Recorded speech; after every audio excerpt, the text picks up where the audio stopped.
Eye on the Storm, Hurricane Season 2019. Well, good evening and welcome to Eye on the Storm, your weekly in-depth look at the tropics and how it will impact you. I'm CBS 17 Chief Meteorologist Wes Hohenstein here in Raleigh, North Carolina. I'll do a quick time check for you. It's 8 o'clock on Wednesday, October 2nd. I know it doesn't feel like it, while most of us across the country are feeling like August and not October. We have 2 months to go in the 2019 Atlantic hurricane season. And tonight I'll spend a good amount of time talking about what's going on in the tropics right now, including what's coming in the next few weeks. And a little bit later, we'll take a look back at 2 storms that change history on the East Coast. I'll be joined by Chief Meteorologist Rob Fowler from WCBD down in Charleston, South Carolina, as we focus on 30 years since Hurricane Hugo. That was one of those generational storms that changed the history books. And we'll also look back at the 20th anniversary of Hurricane Floyd. Now, during tonight's show, if there's anything you would like to know or subjects you would like us to talk about tonight or in the coming weeks, please drop me an email to sendit@cbs17.com. Our digital team is monitoring that email address, so we'd love to hear from you. As for getting in touch with us directly tonight, here's the best way to do that on social media. You can find me at Weather Wes Hohenstein on Facebook. Just type in Weather Wes Hohenstein will auto-populate. I know it's a doozy of a last name. And then Rob Fowler, that's a little easier to spell. Rob Fowler is found on Facebook at Rob Fowler WX. So before we get to our guest tonight, let's take a look at what's going on right now in the tropics. And before we do that, I just want to spout off some statistic for you. So what you're seeing behind me is an Atlantic basin with no named storms. That's the first time in almost 3 weeks we've had that since September 13th. Lorenzo officially became a post-tropical system today. Remember, it reached Category 5 status, but it dissipated, so it's no longer a trackable system. But I will tell you this. So we're October 2nd now. So since 1966, and this is a great statistic from Dr. Phil Klausbach from Colorado State, one of the best hurricane guys in the world. Since 1966, that is 53 years. Since 1966, only 5 seasons have had 0 tropical storms form after October 2nd. So that's 9%. So basically that's telling us about 81% of the time we have more stuff forming after this date. So odds are we're going to have more, even though there's not a lot cooking right now. Let's start with Lorenzo. This is a look at the last 24 hours on the satellite. Lorenzo, you got to look quickly because it's sneaking off way up there toward Europe, basically. Here it is right here. Again, going from at one point a Category 5 hurricane to now dissipating in the North Atlantic. And this one was a little unusual because, you know, as you go higher in the latitudes in the North Atlantic, as you'd expect, getting closer to the poles, things get cooler. The water gets cooler. And hurricanes need really warm water to sustain massive hurricane status. This one was defying odds and holding on a little longer than what we usually expect. So Lorenzo, one of 2 Cat 5s this year. We'll talk about that in a second, but an unusual storm. As for what's going on a little closer to home, I mean, you look clear across the Atlantic, there's nothing really going on. You don't see any storms. The 2 areas that the National Hurricane Center has been watching and things we're keeping an eye on, one is this cluster of thunderstorms, but watch it with me over the last couple of loops. That's moving away from us. So that's really not a concern. And the one way down here in the bottom left part of your screen, you see that yellow X, that's associated with an area of thunderstorms in the Western Caribbean, but only has a 10, maybe a 20% chance of developing into something over the next 5 days. And if it does, it would drift more toward the Gulf of Mexico. That's that little shading you see. So all in all, there's just not a lot going on right now. Even if you look way back toward Africa, you know, a lot of times we see waves coming off the coast of Africa and they work their way sometimes all the way across. Lorenzo did not, it turned north, but it started as a wave. There's really nothing exciting. There's one little cluster of thunderstorms coming off the coast of Africa, but even there, we don't see anything significant worth worrying about right now. But I will tell you this, and actually let me go back to that graphic. I want to tell you this. A year ago tonight, the National Hurricane Center was watching the far western Caribbean. So 1 year ago tonight, they were watching an area of disturbed weather, that's what they called it, could eventually become a tropical system. It had a small chance of developing, but it eventually became, 10 days later, about a week or 10 days later, Hurricane Michael, which eventually became a monster Category 5 hurricane, one of only 4 Cat 5 hurricanes to hit the United States. So that was a year ago today, and then it made landfall around October 10th, I think it was, on the coast of Florida. That was 2018, 160 mile-per-hour winds. Again, we've only had 4 Cat 5 storms make landfall in the United States. 3 of them have been in Florida. The Labor Day storm back in 1935 hit the Keys. Andrew back in 1992 hit right around the Miami area. And then Mississippi, the only one not to impact Florida, the only Cat 5, Camille back in 1969. But saying it hit Mississippi is kind of misleading because I mean, that devastated Louisiana and Alabama and Mississippi. That had 175 mile-per-hour winds. So a little bit of history is where we're going tonight, both with Hugo and with Floyd. But a year ago tonight, Michael was just coming to life. Now, where we look this time of year, it's kind of hard to pinpoint because as we look back at the history of October storm formation zones, going all the way back to 1851, it's hard to pinpoint where storms form. Every time you see a dot is either a tropical storm if it's green forming, a storm that becomes a Cat 1 or 2 is a blue dot, and a major hurricane that eventually forms is a red dot, but they're all over. They start way out in the Atlantic. They start over the Bahamas. They start in the Western Caribbean. They even start in the Gulf of Mexico. So it's kind of we're at a point in the year where the water is really warm everywhere and the atmosphere is really conducive everywhere, where you just have to look everywhere. You know, early on in the season, we look certain places where the water is warmer, and then as we go through the hurricane season, it changes. And we wind up with this, where it's like everything is on the board as far as formation. As far as where we are in the year, we show this graph a lot during the hurricane season. It kind of charts tropical activity per 100 years. So we start in May, things remain calm, then we get into the heart of the season in August, September, activity ramps up. The red is hurricanes and tropical storms, the yellow just hurricanes. The peak of the season, we talk about this a lot, is September 10th. That's the climatological peak of the hurricane season. Well, we are on the backside of the season now that it's October, but there's still a good part of the season left where we could still get storms. I mean, think to Michael last year, think to Matthew 3 years ago. And for October, 17% of the hurricanes form throughout the year in October. Now think about that. So August and September, no surprise, the most common months where storms form. October gets more than June and July combined, and that always surprises a lot of people. Usually this time of year, cold fronts start to move through, but every once in a while we still get storms forming. Now, we don't have any cold fronts because we're going to be close to 100 tomorrow, but that's generally what happens when you look at the whole season. October is the 3rd busiest month for hurricane formation. And why not? Because look how warm the water is. Anywhere you see reds, you're talking 80 degrees. Remember, that's what hurricanes need to really form and grow into massive storms. I mean, we're in the 90s in parts of the Western Caribbean. So anything that hits down there, as long as the upper atmosphere is conducive, we'll have to watch for this. So it's hot all over the place, not only on land. And in the upper atmosphere, you know, a lot of times we look for Saharan dust in the upper atmosphere, and that can limit tropical activity.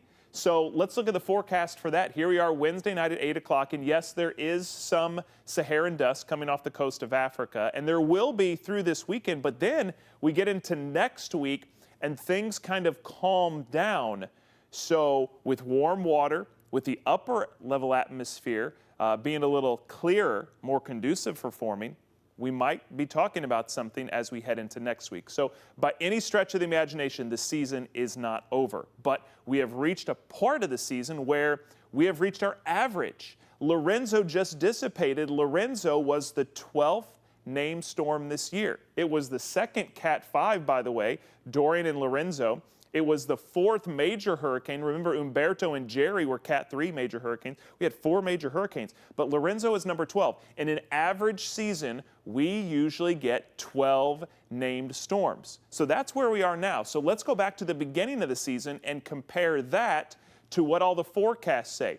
And three of the major ones that we really pay attention to, the meteorologists at North Carolina State University. I mentioned Dr. Phil Klausbach, Colorado State University. They've been doing it for 30 years, I think. And then, of course, our government. So they all thought 13, 16, 13, 9, 15. We're at 12 now. So we've kind of reached the point that everyone thought we were going to be. But remember, average is 12. Average takes us through 2 more months. So we're already there. We are a little bit ahead of schedule. And again, things are calm right now, but we don't expect it to stay that way. So we still need to be on alert. And a year ago, people were on alert getting ready for Michael. 3 years ago, it was Matthew. But about 30 years ago and a couple of weeks ago, we were getting ready for something else. And joining me now is WCBD's Chief Meteorologist Rob Fowler to talk about what was going on 30 years ago with Hurricane Hugo. And Rob, before we get into that, I got to talk to you what everyone else in the southeast country, part of the country is talking about, the heat. We were 96 today. We're going to 98 tomorrow. I saw you guys were in the 90s today. Is that what's on everyone's mind down there, this heat? It's crazy. Yeah, absolutely, Wes. I thought we were hot today at 91, but nothing like you guys. And we're going to flirt with some records here over the next couple of days. In fact, we're expecting about 92 tomorrow. 93 is our record, and then 94 on Friday. And 93 is the record on Friday. So I think we've got a good shot at either tying or breaking record high temperatures for the next couple of days. Another thing people are talking about is rain. We have been very, very dry. Now, we got quite a bit of rain in Dorian, but that was early in September. Since then, we've had maybe about half an inch, and that's been about it. So the bottom line is people here want the cool weather because it is fall, allegedly, and they also want some rainfall. So that's what we're working on in our forecast. And unfortunately, we know it's going to cool down maybe this weekend for us, but it's going to just get back to normal, which is in the low 80s as opposed to the low 90s. Yeah, Rob, we're in the same boat up here. We only had 4 days in September where we had measurable rainfall. And, you know, a lot of summers, we get through the summer dry and in a drought, and along comes a hurricane to bust that drought. Now, I know none of us are wishing for that. We would like some rain, but take me back 30 years ago. You were covering Hurricane Hugo. It was a life changer. It was in the history books forever. I mean, what was going on leading up to you guys getting ready for Hurricane Hugo 30 years ago?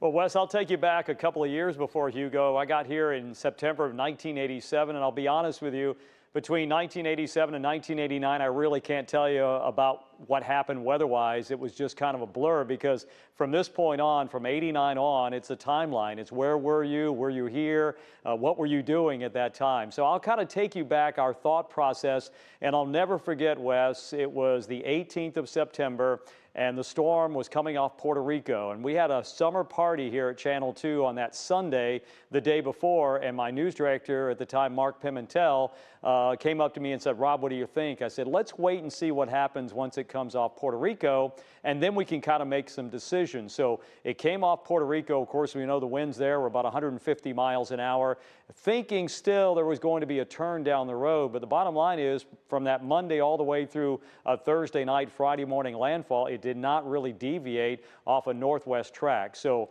that is the result right there of what happened on the night of the 21st, and officially landfall on the 22nd, but we were really feeling the impacts on that Thursday, the 21st. And at that time, when the storm moved onshore, it was about 600 miles in diameter. So as you mentioned very succinctly, Wes, these storms need warm water to maintain their strength and energy. And you can see while half of Hugo was over land doing damage and devastation, the other half was over the water maintaining strength and energy. And that's why when you hear stories about Hugo, yes, you hear about the coast of South Carolina, but you also hear stories about Columbia, South Carolina, Sumter, South Carolina. That's a couple of hours inland that had, from what I understand, about 85% of the buildings either destroyed or damaged, and then ultimately landing up in your backyard as well as Charlotte, North Carolina, with winds of 100 miles an hour, West. So this was a storm that impacted so many people. I guess if there was any silver lining in this dark cloud, it's the fact it was moving about 22 miles an hour. When I looked at Dorian, when it sat over the Bahamas for a couple of days roughly, I could only imagine what they were going through, knowing what we went through, and the storm was moving at 22 miles an hour. I couldn't even imagine if that storm had stalled on top of us or had been moving the average forward speed of a hurricane, which is somewhere around 12 miles per hour. Yeah, 30 years ago, Rob, we didn't have 24-hour news networks. We didn't have the Weather Channel. We didn't have social media and news instantly at our phone all the time. I mean, so if Hugo were to hit now, I can't imagine the hunger people would have for that kind of information. How were you guys getting information and giving it back to the public 30 years ago? It was totally different, wasn't it? It really was. We have 3 TV stations here, we have some radio stations, and we have the newspaper, and that was about it. There was no, as you mentioned, internet. There was no ways, so many different ways to get information like we can today. Unfortunately, Wes, you and I both know, it's also ways to disseminate misinformation. So our job has gotten a little tougher because we have to kind of weed through the bad stuff to get to the good stuff. So that's our job to do that. But I can tell you, back in the day, I actually went to the National Weather Service, their office. That's where I spent the night of Hurricane Hugo. And there were about 13 meteorologists in that building at the time. And that's where the information source was. So I was able to continue to feed information to our news anchor. His name is Dan Ashley. He's in San Francisco now. But we stayed on the air for quite a while. But then basically where I was, we had to put our masts down because the winds were too strong, the live truck we were using. But we were able to still, believe it or not, the landlines were up. So I was able to talk to Dan where he was, give him information that he was able to relay to our viewers. And I'll never forget, Wes, probably the most monumental part of the storm for me was when Dick Chenot, who's the meteorologist in charge, came up to me and said, Rob, I need to come on your TV station and tell people that this storm is not going to move north. There had been an indication it might shift a little more north towards Myrtle Beach, and that would put us a little bit more on the weaker side of the storm. He said, I need to tell people this is coming right up Charleston Harbor, and that northeast quadrant right there is going to impact our area with 135 mile per hour sustained winds, gusts to 175. And probably more importantly, beside the wind, the water, a 22-foot storm surge. And Wes, I know you've visited our wonderful city, and you know we have inherent problems with flooding when we have a high tide like we're having now with the new moon recently. So if you talk about a 22-foot storm surge in downtown Charleston, where the waterfront park is about 7 feet above sea level, you're talking about 15 feet of water in downtown. And I just can't even imagine that, because we have 1 to 2 feet of water sometimes, and that really almost shuts the city down. Right. I mean, you guys have flooding issues when you get a heavy afternoon rain shower in the summer. So yeah, flooding a big problem there for Charleston. So you've talked to a lot of people kind of reliving what was happening 30 years ago, and you said you had the meteorologist in charge of the Weather Service come on to kind of re-emphasize how serious this was. In today's world, we see government officials from the president on down on TV all the time, so it's not as big of a deal. But when you get officials, whether it's from the Weather Service or even the mayor of the Charleston area, coming on TV 30 years ago, it was a much bigger deal back then, right? It really was. In fact, we just finished our 30th anniversary, Wes, and our whole team put what I thought was an amazing look back at Hurricane Hugo. When I went back and looked at the video over the last few months or so to decide what was going to go into the special, it almost seemed like it didn't happen, because you look around Charleston today, it's bigger, there's more people, more buildings. But the devastation was just tremendous. But we had a mayor at the time, Mayor Joe Riley. He was mayor of our city for, I think, over 40 years, and he has led us through so many disasters, and Hugo was one of them. And I just want your listeners and our audience here on the internet to kind of hear a little brief interview we did with the mayor going back, especially right before the hurricane was going to make landfall. And I think we're going to roll that videotape here from our new studios. All right, Mr. Mayor, so let's go back 30 years. Let's take you back to that Thursday evening, the night that Hurricane Hugo made landfall. It was about 5 o'clock or so, and you had to step up to the podium. Everybody was listening. Everybody was hanging on your every word. There will be more flooding as a result of this storm than any Charlestonian has ever experienced. It will boggle the mind, and it is going to be extraordinary. So if you live in low-lying areas, take this remaining window of opportunity to evacuate. We knew that the forecast was still a little bit iffy, and you had to make that statement and really take a stand out front. What was going through your mind before you got up to the podium while you're giving that speech, if you will, and then after the fact? Well, I knew I was doing my duty to save lives, and I had to thread the needle between fear and panic and convince the citizens that they needed to get out. People are not going to leave because you say, now, I'm Mayor Riley, and it's important to evacuate. You know, you've got to thread the needle between fear and panic, and you've got to get them out, because if you don't get them out, they're going to die, and it is your fault. So I knew that my job was to save lives and to get people motivated and afraid of hanging around. And we not only did that, we went door to door in low-lying areas and got people out because we know they would have been killed. You had to be prepared for the criticism, but you knew it was your responsibility to keep people from dying. That's what was at stake. Worst hurricane in the city's history. One person in the city of Charleston died. I said, okay, y'all did the best job any city ever did of preparing. Now, we're going to do the best job any city ever did in recovering. Every tree out of the way, every house that had mail delivery again, every power line that could get back on, everything where people say, well, I can see I'm going to make it. We had two messages that were conflicting. We had one message, we needed to tell the country we needed money, you know, and we had to get money in. And we also had to tell the message that we weren't devastated, and we're going to be back. I think, Mr. Mayor, for me personally, one of the memories I'll never forget was Waterfront Park. You really pushed through a project that we had been devastated, and you said, we have to have this. People need something positive. Yeah.